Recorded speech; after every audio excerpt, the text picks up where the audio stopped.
Hey guys, it's Chris Montalto back with another daily episode of Controversial Chris. Today, the controversial issue will be on mental illness, specifically the stigma that lies around it. Mental illness is a very large topic that affects millions, if not possibly even billions of people around the world. Mental illness, in my personal opinion, is any kind of mental irritation that affects someone's everyday life in a negative way, of course. But I did get the chance to sit down with a clinical psychologist named Dr. Amy Boyers, who gave me a little extra insight on mental illness, and her definition was this.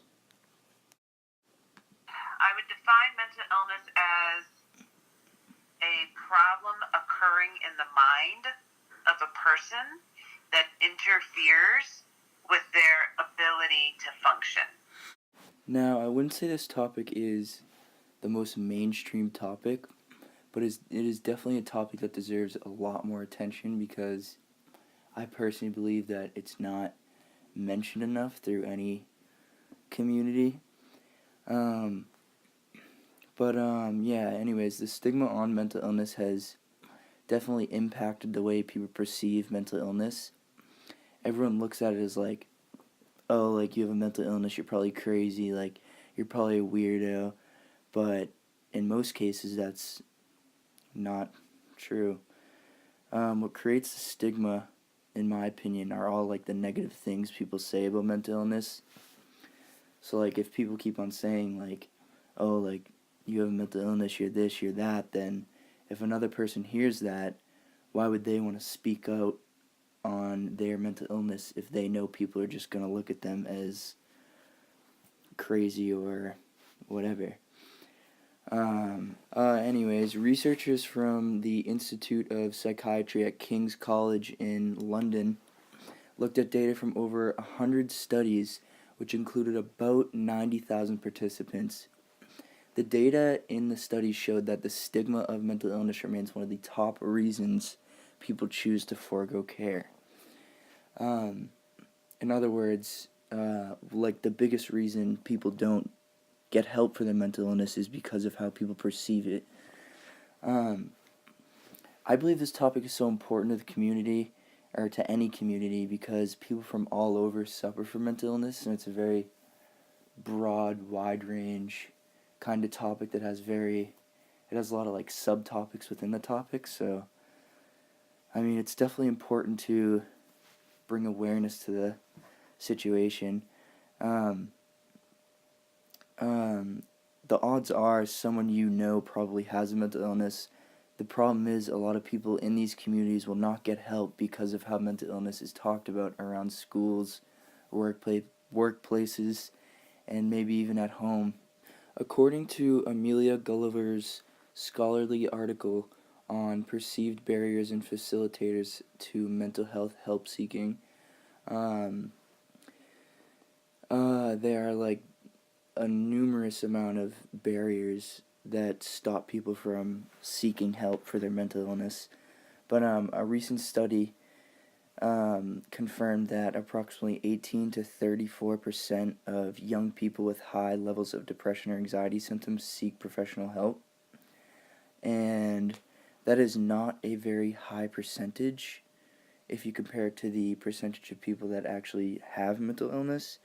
And I think, again, this percentage is so low because of how everything is talked about in schools and in all these environments, and especially with young people in high school and middle school, there's a lot of gossip and drama and whatnot going on. So, I mean, speaking out about your mental health is much harder than it seems because, I mean, all these young kids are probably scared of what people are thinking about them. I recently sat down with my own mother about mental illness, and I had asked her the question of why she thought younger teens do not get help for their mental illness, and she said, It's embarrassing because people don't, people think if you have a mental illness, you're not normal, so to speak. And but they don't, and kids, get ridiculed and, because they don't understand. It's not like saying I have diabetes. today's discussion about mental illness brings a lot of people together because when people speak up about their mental illness, others will too. And when we come together as a community and talk about our experiences on mental illness, it helps to make people feel less alone and isolated, sort of. In a recent TED Talk in 2019, a woman named Janesha Bull said, all I know is that when I left my house, I would never show what was going on, and that hurt me more than I could imagine. It is important to feel comfortable when talking about your mental illness because, people need to know that their family members, friends, there's a lot of people that are willing to help them. There are many steps to make people in a community comfortable with their mental illness. The most important step is to speak out, I think. Some people do not understand that others are willing to help. Janesha Bull had also said, on those days where I feel like nothing is working, I lean to my support system. I would call the people in my phone who I knew would inspire and uplift me. It is extremely important for people to realize that they are not alone and that people do care for them and their feelings. What makes this topic even more important is that the young people in our society are starting to develop mental illness more. Also, the negative attitudes to disabilities are sometimes worse in schools.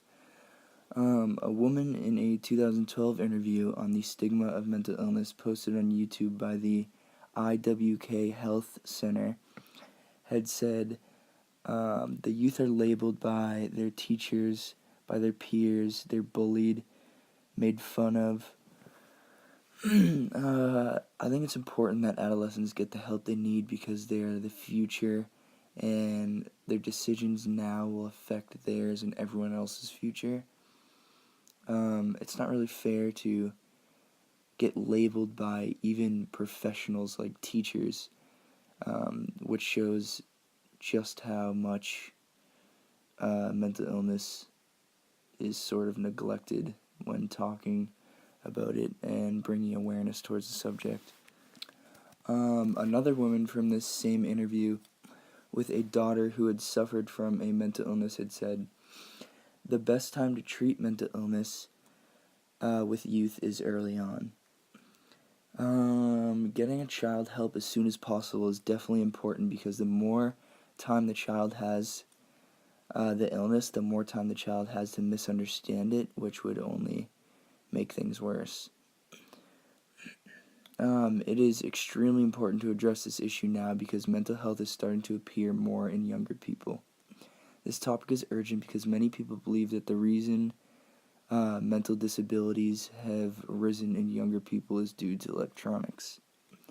Dr. Boyer also added that But the reason that I think it's on the rise is, I mean, one thing we know for sure is that social media has something to do with that, particularly for girls. since electronics have started to become the main source of entertainment for most adolescents, it's kind of hard to escape the things that come with it. A lot of these things include drama and cyberbullying. I recently sat down with a real estate agent, Joanna Schlansky, to get some more insight from another member of the Burlington community. When talking about mental health in teens, Joanna had said, I think it's very prevalent. I think it's getting worse. And I think it's becoming a national issue. I really do. it is important for parents all over to start recognizing when and if their child is starting to develop any kind of mental illness. and it's especially important nowadays because of how much more prevalent mental illness is in younger people. But I think the most important thing that needs to be worked on in this topic is spreading the awareness and how people do so. I mean, although electronics can be the cause of depression and anxiety for some, it can also be a way to spread awareness. Dr. Boyers had said, I think that social media does a great job of getting information out there and makes it available to people, but that can also be negative information. It doesn't have to just be positive information. since all these younger people are on their phones and electronics so much, why not spread awareness to the places they pay more attention to? These places could include like Snapchat, Instagram, Facebook.